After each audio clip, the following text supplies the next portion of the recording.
أعوذ بالله من الشيطان الرجيم. بسم الله الرحمن الرحيم. أستغفر الله ربي وأتوب إليه. والحمد لله رب العالمين. ثم الصلاة والسلام على أشرف الأنبياء والمرسلين حبيبنا وحبيب رب العالمين أبي القاسم محمد.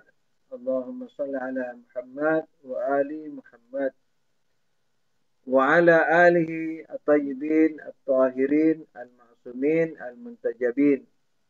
Amma ba'du. Assalamualaikum warahmatullahi wabarakatuh. Pada kesempatan hari ini kita akan meneruskan pelajaran kita tentang fikih.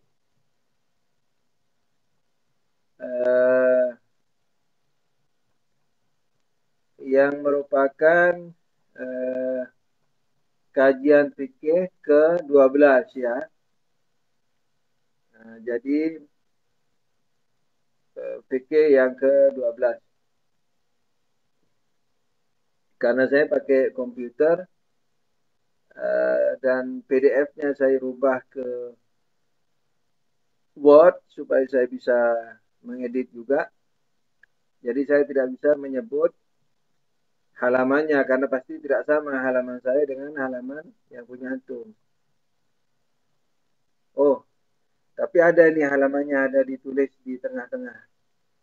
Ya berarti halaman sekarang ini berarti halaman 75 kalau tidak salah penerapan. Walhasil poin 3 ya. Poin 3 dari apa? Dari hal-hal yang bisa mensucikan najis.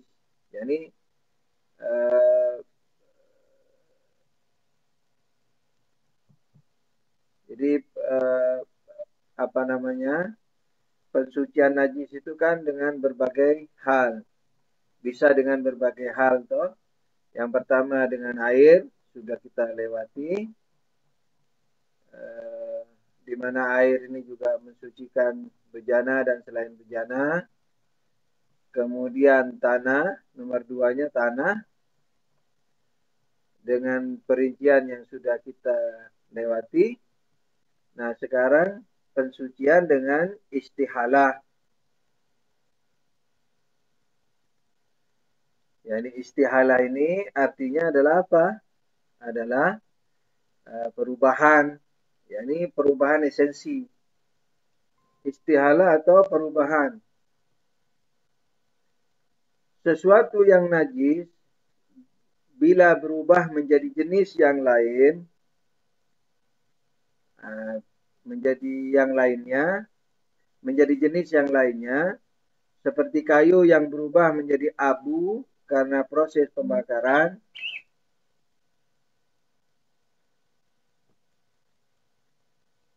minuman keras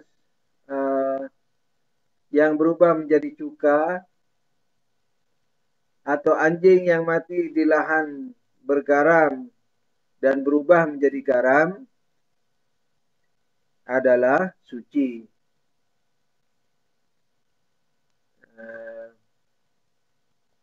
Akan tetapi bila jenisnya tidak berubah,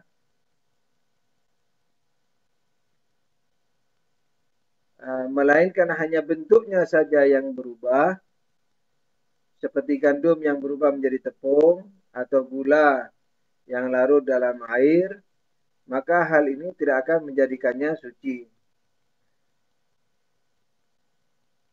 Jadi misalnya anjing nih, anjing jatuh ke anggaplah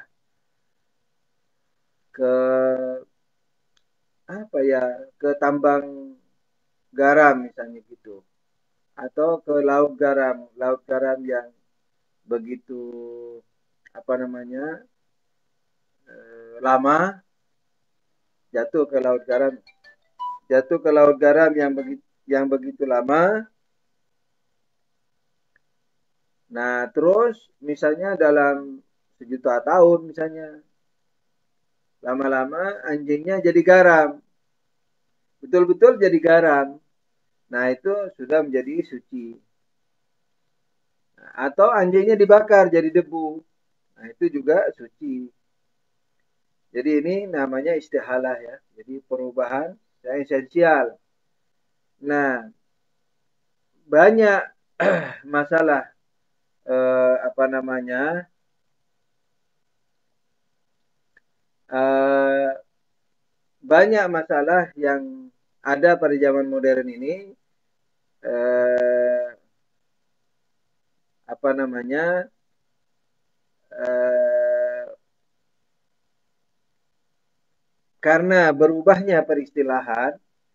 Ini perubahan itu perubahan yang dimaksud di sini perubahan secara awam, secara umum,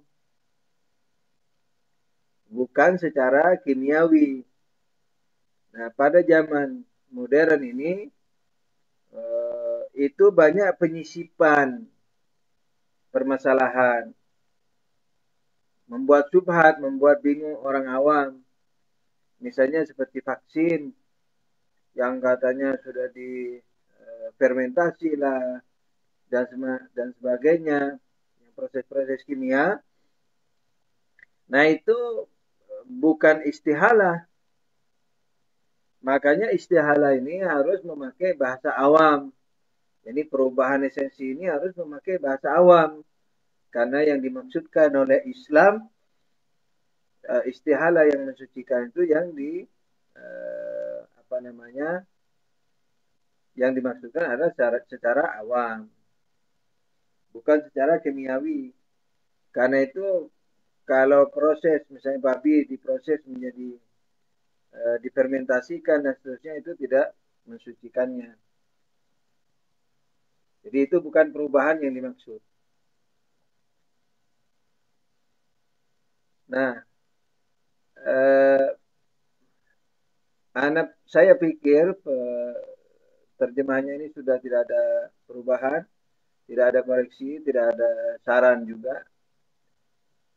Jadi sesuatu yang najis bila berubah menjadi jenis yang lainnya, yakni secara esensial berubah, jadi berubah esensi, seperti kayu yang berubah menjadi abu karena proses pembakaran, bukan karena digergaji ya, dibakar. Jadi abu tapi dari pembakaran, bukan dikecilkan. Minuman keras yang berubah jadi cuka, kan cuka itu kalau tradisionalnya dulu dibuat dari misalnya air aren, misalnya tuh kalau di Indonesia. Nah, itu dari air aren yang manis, kemudian menjadi bir, kemudian menjadi cuka. Jadi kalau dulu itu dijemur, kalau dia berkurang sepertiga, nah itu sudah jadi bir. Nanti kalau sisa sepertiga, seingat saya sisa sepertiga itu akan berubah menjadi apa? Menjadi eh, akan berubah menjadi cuka. Nah, ketika menjadi cuka, nah itu sudah menjadi esensi yang lain dan sudah halal.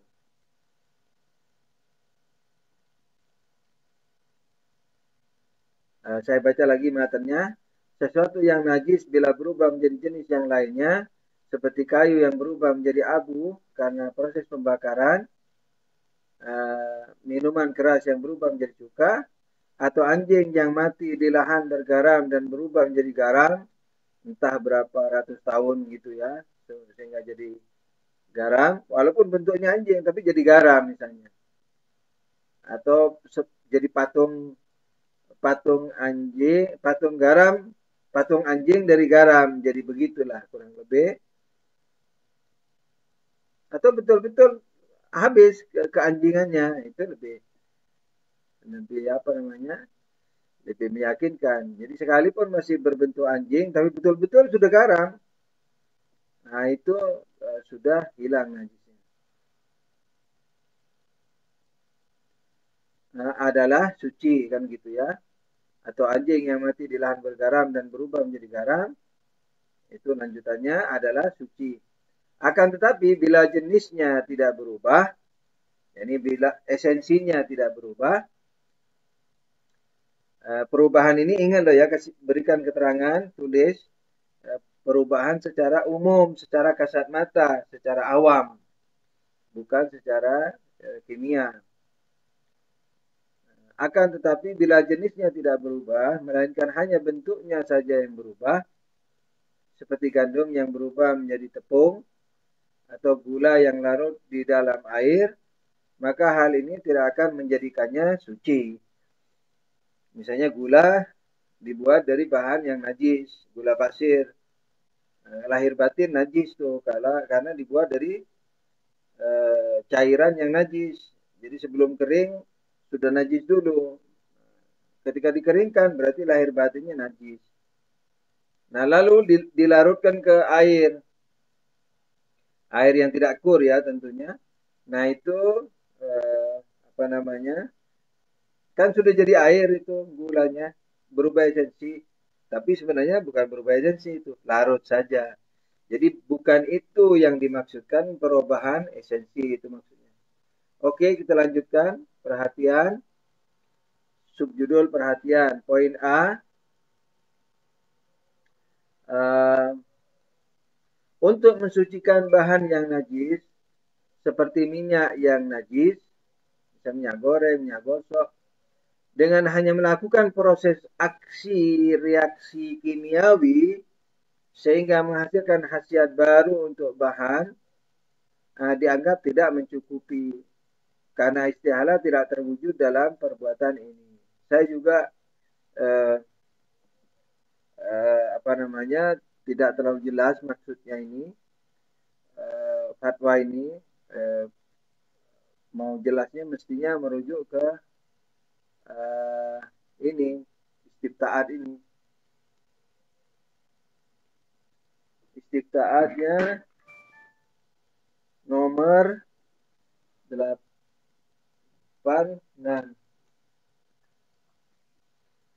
Coba saya lihat dulu 86. Pertanyaannya, apakah duhn, yakni minyak yang najis itu tetap najis setelah dipecah kimianya sehingga menjadi apa namanya, menjadi bahan yang lain,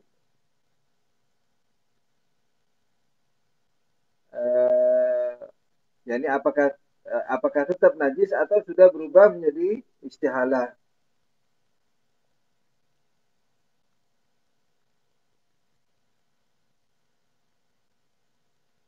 Nah, jadi pertanyaannya adalah minyak yang najis kemudian dipecah kimianya, dipecah secara kimianya, dipecah sehingga menjadi bahan yang lain. Nah, ini menghasilkan khasiat baru, ini salah saya rasa nih terjemahannya. Jadi hanya melakukan proses aksi reaksi kimia sehingga menghasilkan sesuatu yang baru, bukan khasiat baru. Kalau khasiat baru ini kan ini khasiat ini diterjemahkan dari kekhususan. Jadi kalau bahasa Indonesia khasiat itu manfaat. Padahal pertanyaannya itu menjadikan sesuatu yang baru, menghasilkan sesuatu yang baru. Ya, yang sesuatu yang baru itu maksudnya adalah sesuatu yang khas, yakni yang khusus. Jadi bukan khasiat. Terjemahnya saya rasa perlu diperbaiki ini. Jadi bukan khasiat tapi khusus ya, menghasilkan sesuatu yang khusus. Tapi yang bagusnya terjemahnya menghasilkan sesuatu yang baru. Jadi khasiat diganti sesuatu. Karena sesuatu yang baru itu maksudnya yang memiliki kekhususan yang baru, spesifikasi yang baru. Gitu. Jadi menghasilkan spesifikasi baru atau sesuatu yang baru gitu, menghasilkan sesuatu yang baru, yakni khasiat diganti sesuatu yang, atau diganti menghasilkan khasiat ini diganti menjadi apa? Spesifikasi yang baru. Spesifikasi baru atau yang baru. Jadi khasiat diganti sesuatu yang atau spesifikasi yang. Nah, gitu ya. Lanjutannya baru. Untuk bahan. Nah, untuk bahan ini tidak perlu sudah. Kembali kepada poin A ya. Untuk mensucikan bahan yang najis seperti minyak yang najis dengan hanya melakukan proses aksi reaksi kimia, ini juga tidak ada masalah. Kalau mau juga penguraian gitu ya, karena di aslinya penguraian. Dengan hanya melakukan proses penguraian kimia, itu juga oke.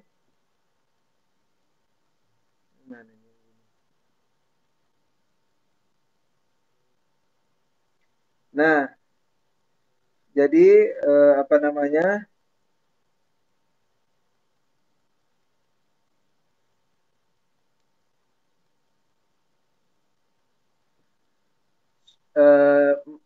Dengan hanya melakukan proses aksi reaksi kimia atau proses penguraian kimiawi sehingga menghasilkan sesuatu yang baru atau spesifikasi yang baru, ini apa namanya, untuk bahan bisa dibuang, koma ya, dianggap tidak mencukupi, dalam kurung karena istihalah tidak terwujud dengan perbuatan ini. Udah ya, poin B. Hanya dengan memisahkan bahan-bahan mineral yang tercemar, bakteri-bakteri dan sebagainya dari air limbah, tidak akan bisa mewujudkan terjadinya proses istihalah, kecuali pada proses penyaringan yang dilakukan dengan penguapan yang dilanjutkan dengan proses pengubahan uap menjadi air kembali.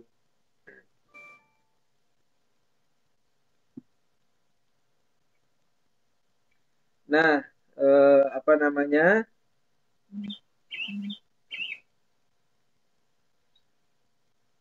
Nah, yang poin B ini, yang poin B ini beda dengan yang poin A. Kalau poin A itu kan mengurai sesuatu yang najis. Kalau yang sekarang ini proses penyaringan. Nah, misalnya air limbah, air najis ya yang ditampung. Nah, air yang najis yang ditampung itu, kalau bakterinya dipisahkan, disaring misalnya, bakterinya disaring segala macam, sehingga bersih banget, anggap bisa jadi aqua deh. Nah, itu tetap tidak suci airnya. Misalnya ada air yang kotor, najis, lalu disaring, sehingga menjadi bersih banget. Sehingga menjadi bersih banget. Bahkan anggaplah seperti aqua gitu ya. Nah, itu tetap dia tidak bisa dikatakan suci. yakni tetap dia najis. Kalau hanya disaring. Tapi kalau diuapkan, dididihkan, lalu menguap, lalu uapnya itu apa namanya? Uapnya itu bekukan kembali, yakni dibuat menjadi cair kembali, didinginkan misalnya. Jadi uap, karena ketika menjadi uap itu sudah terjadi istihalah, maka sudah suci. Lalu uap yang suci itu kalau diinginkan sehingga menjadi cair kembali, maka air yang dari uap ini itu suci. Begitu.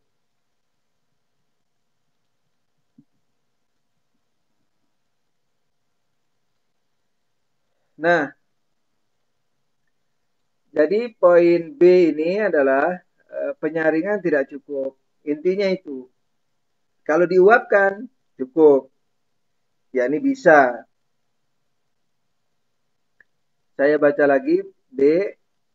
Hanya dengan memisahkan bahan-bahan mineral yang tercemar, bakteri-bakteri dan sebagainya dari air limbah, tidak akan bisa mewujudkan terjadinya proses istihalah, kecuali pada proses penyaringan yang dilakukan dengan penguapan, yang dilanjutkan dengan proses pengubahan uap menjadi air limbah.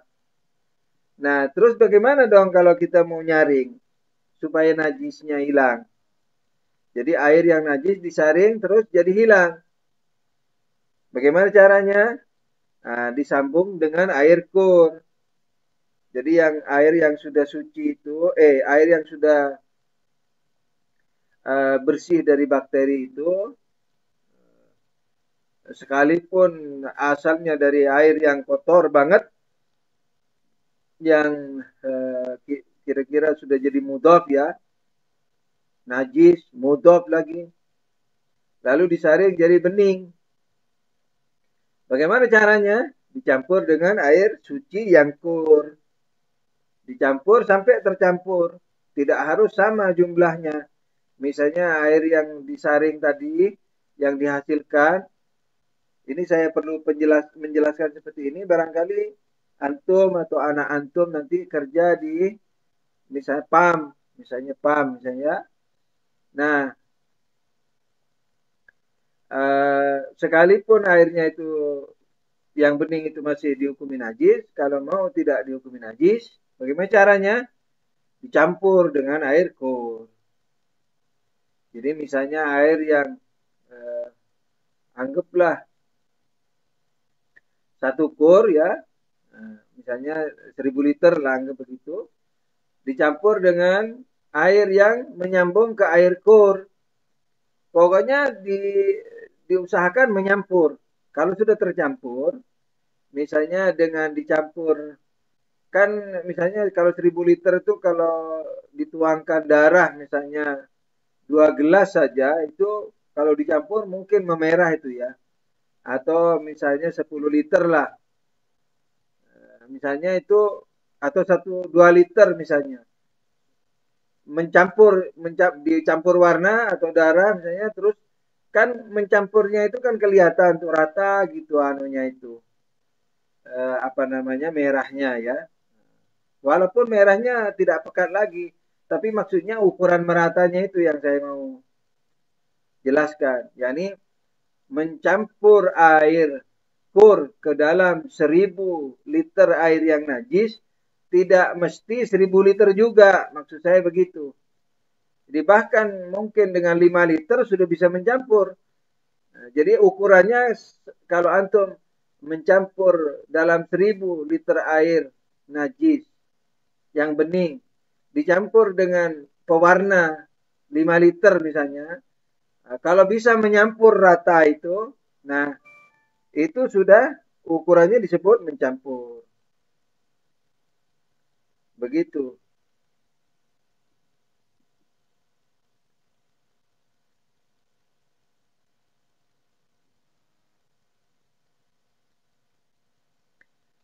Jadi sudah dianggap mencampur. Jadi kalau kita kerja di perusahaan air misalnya, air yang najis itu dicampur aja dengan air yang 1 liter, dicampur dengan air yang suci yang menyambung dengan 1 kur lebih. Dicampur-campur sampai tercampur. Gitu ya. Tapi air kurnya tidak boleh berkurang. Jadi kalau hanya satu kur yang mau dicampur kan satu kur 400 berapa? 384 ya liter. Nah, mau dicampur ke air anggap 20 kur. Nah, belum mungkin begitu dicampur sebagian terkurangi dari satu kur yang suci itu, sisanya kan sudah tidak kur. Sementara yang sudah dituang ke air yang najis tadi sebelum terproses pencampuran rata, apa akibatnya? Akibatnya air yang mau disucikan belum suci, sementara pusatnya yang mau mensucikan sudah kurang dari satu kur. Jadi apa akibatnya? Akibatnya tidak bisa mensucikan air yang najis tadi. Jadi kalau airnya beribu-ribu liter, nah itu air kurnya juga harus beribu-ribu liter sekalipun tidak dicampur semuanya.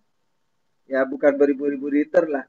Ukurannya walhasil pencampuran air itu terjadi sementara pusat pensuciannya yang satu kur itu, yang lebih dari satu kur itu, jangan sampai berkurang dari satu kur. Itu intinya.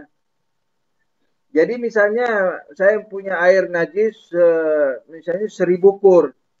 Mau dicampur dengan air kur.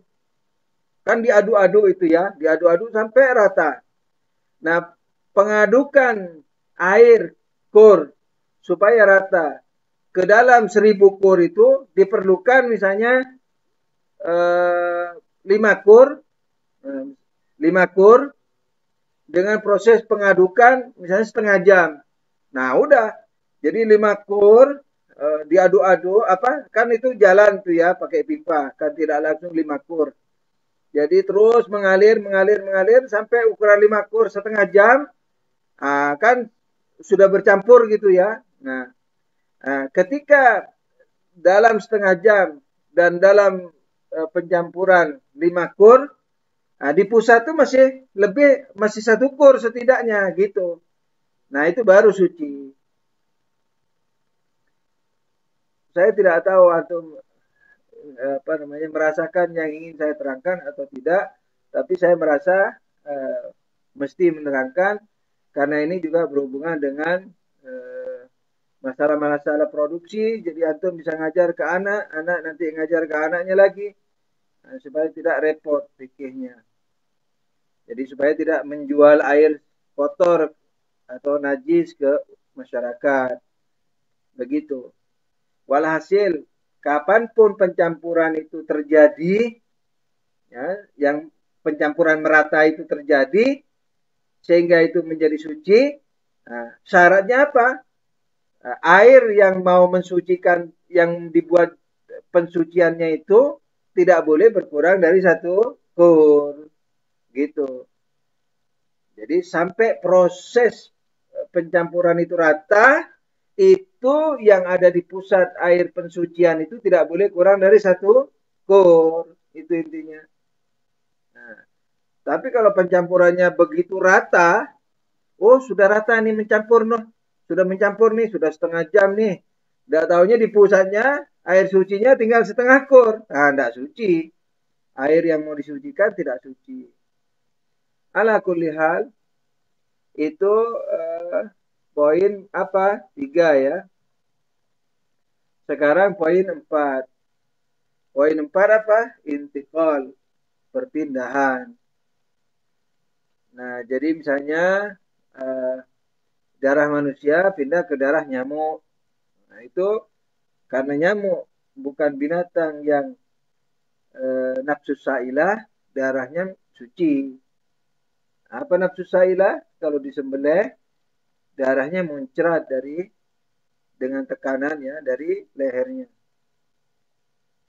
Oke, kita baca matanya dulu. Darah yang dihisap dari tubuh manusia oleh nyamuk dan serangga lainnya, selama masih dianggap sebagai darah manusia, hukumnya najis. seperti darah yang dihisap oleh lintah dari tubuh manusia. Karena kok masih ada contoh lagi ini lintah. Sementara tadi sudah contoh itu kan nyamuk dan serangga lainnya. Ala kulli hal, tidak apa-apa sudah, yang penting tidak usah saya cek kitab aslinya. Yang penting tidak salah isinya. Akan tetapi dengan berlalunya waktu sehingga darah tersebut telah dianggap sebagai darah serangga, maka hukumnya suci. Nah, ini kembali kepada ukuran umum. Jadi apa namanya? Tapi ukuran umum dari apa? Ukuran umum dari orang yang tahu fikih. Sebab kalau kayak misalnya di Indonesia, setiap darah nyamuk akan dibilang darah nyamuk. Nah, pembilangan darah nyamuk atau pernyataan darah nyamuk itu untuk Indonesia tidak jadi ukuran. Karena tidak tahu fikih. Nah, tapi kalau tahu fikih, yakni ya perubahannya apa, disedot oleh nyamuknya sudah sekian lama. Kalau saya sih ngitungnya misalnya kalau sudah kehitam-hitaman, nah gitu, nah itu saya yakin itu sudah darah nyamuk. Tapi kalau ragu bagaimana? Nah, kalau ragu dihukumi darah manusia, karena hukum ragu kan mengikut yang sebelumnya. Kalau sebelumnya darah manusia, lalu setelah itu ragu, maka ikut yang sebelumnya, yakni darah manusia. Nah, kesimpulannya apa ini? Kesimpulannya adalah bahwa kalau barang najis itu sudah intikal, sudah berpindah menjadi bagian yang lain, yang tidak najis, seperti darah manusia sudah pindah ke darah nyamuk, dan secara umum sudah dikatakan ini bukan darah manusia lagi. Kalau saya menganggapnya, kalau sudah kehitaman darahnya itu, nah itu sudah tidak najis. Begitu. Banyak contohnya ini. Misalnya apa lagi? Misalnya eh, misalnya eh, anggaplah ya eh, tanaman dipupuk dengan kotoran manusia. Anggap begitu.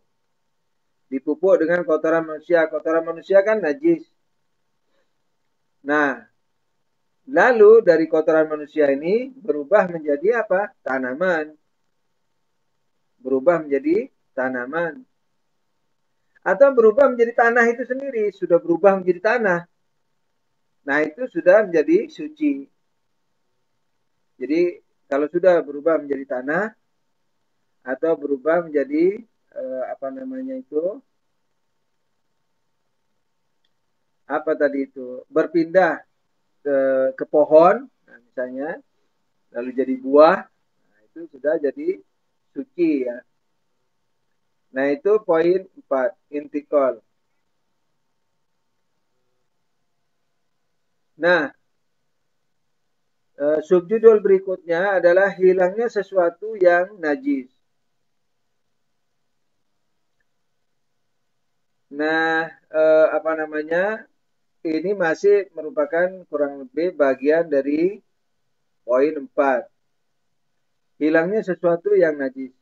Bila tubuh hewan terkotori oleh sesuatu yang najis, begitu sesuatu itu hilang, ini kenapa poinnya tidak poin tersendiri? Ini mestinya poin tersendiri. Ala kulli hal, kalau diganti poin menjadi poin 5, Saya lebih cenderung hilangnya sesuatu yang najis ini lebih cenderung untuk memoinkan sendiri menjadi poin 5. Tapi tidak wajib sih, yang penting matannya tidak hilang, yakni tulisannya tidak hilang.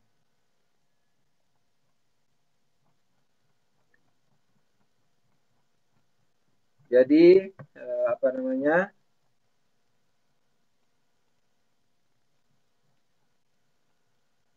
bisa tetap seperti itu, bisa diganti nomor 5. Kalau diganti nomor 5, nanti yang nomor 5 diganti jadi nomor 6.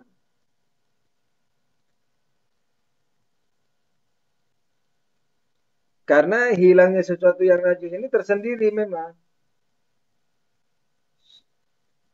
Oke, hilangnya terserah antum dah. Mau dikasih poin 5 boleh. Akibatnya yang poin 5 di bawah itu, ketidakhadiran muslim itu diganti 6. Nah, atau ditetapkan begitu aja. Terserah antum. Nah, kalau mau bagusnya, ya bagusnya dikasih poin. Karena menurut saya memang poin tersendiri, tidak ikut kepada bagian 4. Oke ya, saya baca matanya. Bila tubuh hewan terkotori oleh sesuatu yang najis, begitu sesuatu itu hilang, maka tubuh hewan tersebut akan menjadi suci dan tidak memerlukan basuhan air. Demikian juga apabila yang terkotori oleh najis itu adalah berada di dalam tubuh manusia, seperti di dalam mulut atau hidung, dengan syarat najasa dari luar tidak mengenainya. Nah, dengan demikian darah yang keluar dari gigi, jika ia hilang di dalam air liur, maka mulut akan tetap suci. Oke lah, sepertinya ada hal ini tulisannya, tapi potongan paragraf pertama tidak ada masalah. Bila tubuh hewan terkotori, jadi kalau misalnya kambing nih terkenai darah atau kencing, nah, kalau darahnya dan kencingnya sudah hilang, itu sudah suci. Tidak perlu kambingnya dimandikan, tidak perlu disemprot, nah, gitu. Tapi kalau misalnya kita takut najisnya pindah sebelum najisnya hilang, ya disucikan. Karena mensucikan kambing juga tidak ada masalah. Mensucikan binatang juga tidak ada masalah.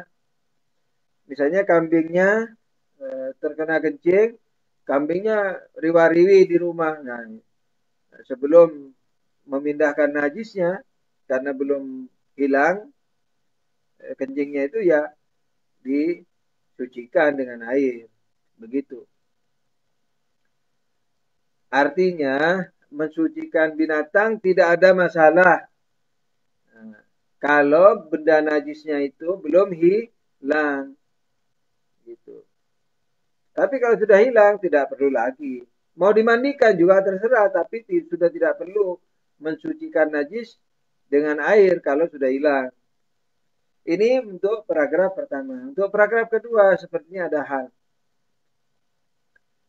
Demikian juga apabila, ini paragraf kedua ya, demikian juga apabila yang terkotori oleh najis itu berada di dalam tubuh manusia, ini bagusnya begini, demikian juga apabila yang terkotori oleh najis itu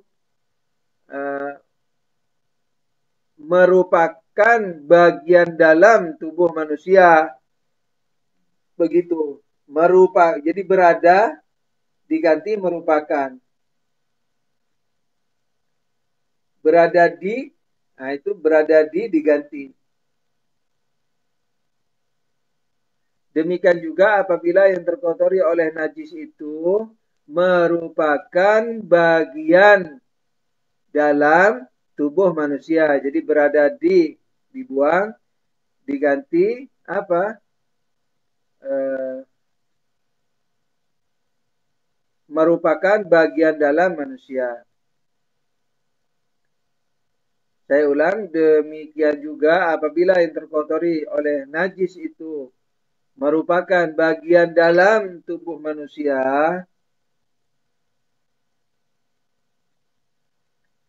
seperti dalam mulut atau hidung. Demikian juga apabila yang terkotori oleh najis itu merupakan bagian dalam tubuh manusia, seperti di dalam mulut atau hidung, dengan syarat najasah dari luar tidak mengenainya. Nah, ini yang saya ragu kebenarannya. Dengan demikian darah yang keluar dari gigi, jika ia hilang di dalam air liur, maka mulut akan tetap suci. Begitu. Saya ragu karena apa? Karena bagian dalam tubuh manusia itu tidak wajib disucikan. Coba saya lihat nih halaman apa masalah 31. Intinya begini nih. Jadi intinya apa namanya itu, batin manusia, jadi bagian dalam manusia itu tidak wajib disucikan. Begitu. Seperti perut, seperti mulut, hidung, telinga. Tapi bagian dalam ya. Jadi hidung kalau ditutup, kalau dirapatkan, nah maka sesuatu yang tidak terlihat,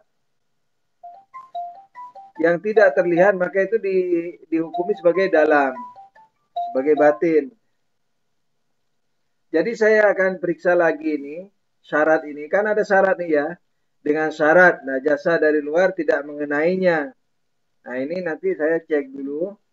Nah, karena pada prinsipnya bagian dalam mulut itu kalau terkena najis, itu tidak wajib disucikan. Prinsipnya karena batin. Batin maksudnya bagian dalam. Jadi bagian dalam tidak wajib disucikan. Itu intinya. Nanti insya Allah saya periksa lagi. Nah, yang istifta ini babnya model-model ini. Kadang-kadang memakai nomor misalnya kalau tadi itu mana ini? Yang tadi itu enak. Ajwibah istiftaat misalnya toh. Yang ajwibah istiftaat tinggal ngambil bukunya di samping saya ini. Tapi ketika terus kembali istifta. Nah, jadi rujukannya istifta. Nah, ini sudah harus buku lain. Gitu. Jadi bukan yang di samping saya ini. Begitu.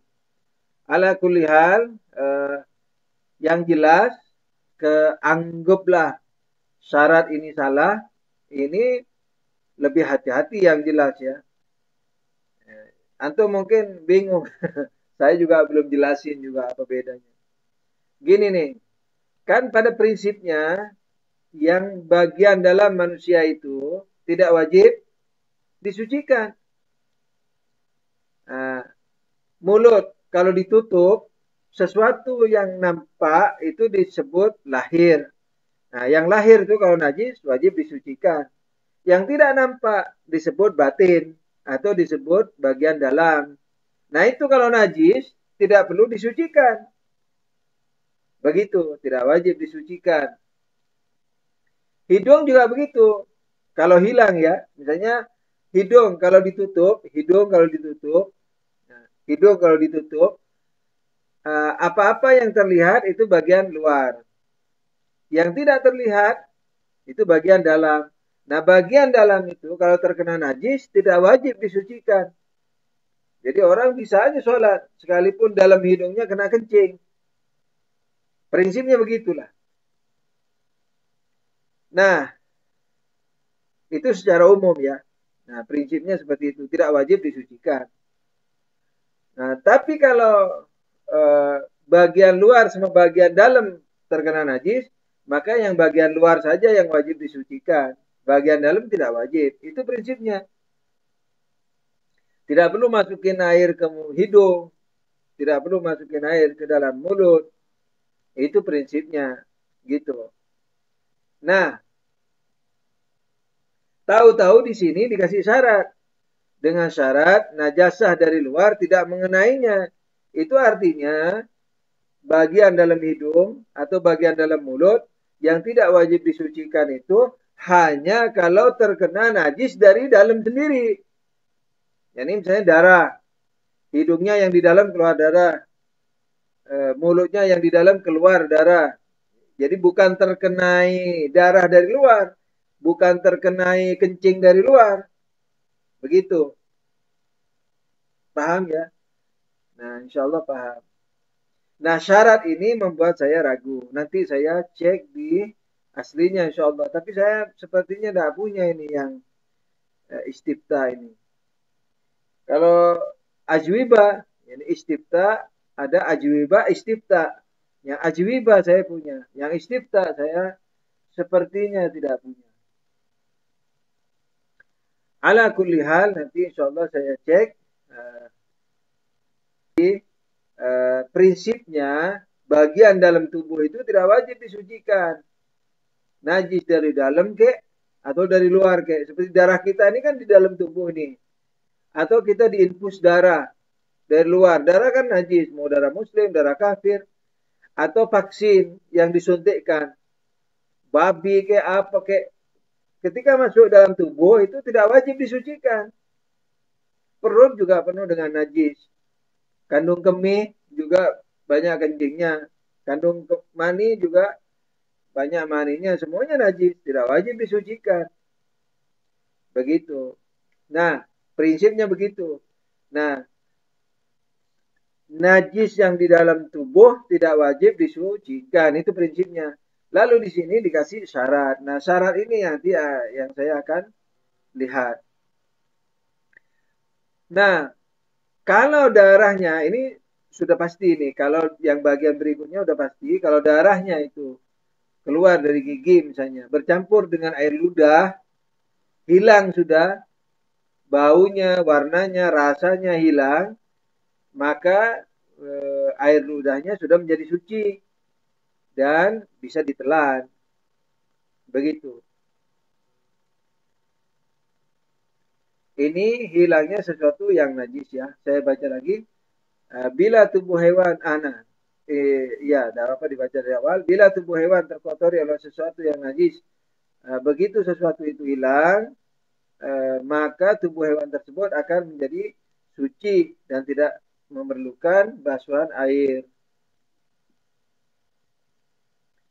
Demikian juga apabila terkotori demikian juga apabila yang terkotori oleh najis itu merupakan bagian dalam tubuh manusia seperti dalam mulut atau hidung dengan syarat najasa dari luar tidak mengenainya. Dengan demikian darah yang keluar dari gigi dengan syarat najasa dari luar tidak mengenainya. Dengan demikian, ini titik ya, titik itu. Dengan demikian darah yang keluar dari gigi, jika ia hilang di dalam air liur, hilang yakni bau, warna dan rasanya itu hilang. Kalau rasanya masih ada, tidak hilang. Kalau warnanya masih ada, nggak hilang. Kalau baunya masih ada, nggak hilang. Jadi jika hilang di dalam air liur, hilang yakni apa keterangannya? Bau, warna dan rasanya. Maka mulut akan tetap suci.